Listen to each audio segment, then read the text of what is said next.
Chapter 20. I trudged to the cafeteria, wishing that Sophie Myers shared my lunch period, or I at least had one person to sit with. The lunch lady dumps a corn dog, baked beans, and wilted lettuce on my tray. In the lunchroom, I spot Gavin. Like yesterday, he's at a table with a bunch of guys I don't know. But I realize I need to make some friends, or I'll be sitting by myself at lunch every day. Gripping the sides of the plastic tray, I stand behind Gavin and say, "Hey, Gavin, mind if I sit here?" Everyone's talking so loudly that no one looks up. I squeeze my tray more tightly and shout, "Hey, sit, mind, Gavin here?" Everyone stops talking. A couple of guys look at me with their heads tilted. Others laugh. I close my eyes, then slowly say, "Hey, guys, mind if I sit here?" My face flushes.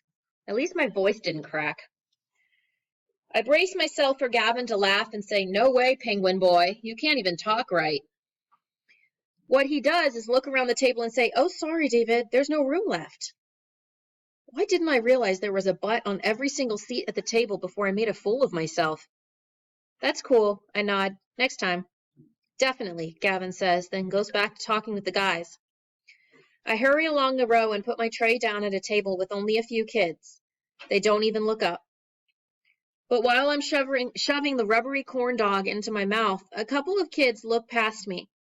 I turn to see Elliot and Tommy standing there, holding trays. Is that a bruise on Elliot's cheek? It's purple. It must be a bruise.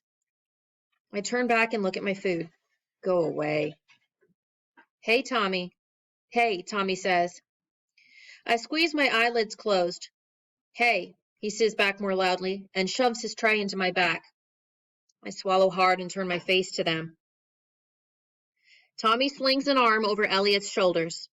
"Elliot showed me some of your lame videos yesterday." Elliot nods. I imagine the two of them looking at my videos and making fun of me. Tommy shoves his tray into my back again. "What do you think you are, a celebrity or something?" No, I hear myself say, heat creeping up my neck and into the tips of my ears. "You're lame," Tommy says. "That's what you are, lame." Elliot laughs. "So, David, how's your mom doing?" My stomach plunges like it dropped down a roller coaster. Can't believe that Elliot brought up my mom. He knows how sad I was after she left. But then, I know how much talking about his dad hurts him. And still, I made that stupid crack the other day. Elliot takes a step closer. I hear she's working so hard she's beat. Get it? Beat farm? She's beat? I no longer miss Elliot or his dumb jokes. "Yeah, beat," Tommy says. "You're lame and she's beat." "High five," Elliot says, and they high five each other. For making fun of my mom. It takes all my willpower to keep my butt on the seat and not give Elliot a fat purple bruise on his other cheek. But I have a feeling that if I tried it, Tommy would pulverize me. How can Elliot hang out with Tommy Murphy, the guy responsible for the scar on his forehead? And how could he have told him about my penguin bathing suit and showed him our videos? Their laughter fades as they walk away, and I finally swallow the food that's been squirreled in my cheek. The other kids at my table look down at their food. One girl hides behind a book. I wish I could shrink to the size of a baked bean and hide on my tray until lunch is over. Someone nudges me. I tense and turn. "Hey, David," Scotty Griswold from the next table. Since our last names both start with G, we always had to sit near each other at Longwood L. But Scotty's a super jock and I'm not. "Yeah?" I say. Scotty leans close. "I thought Elliot Berger was your best friend.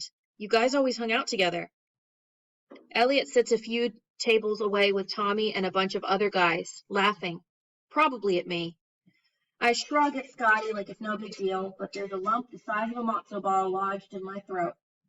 "Was my best friend," I say, my voice catching on the last word.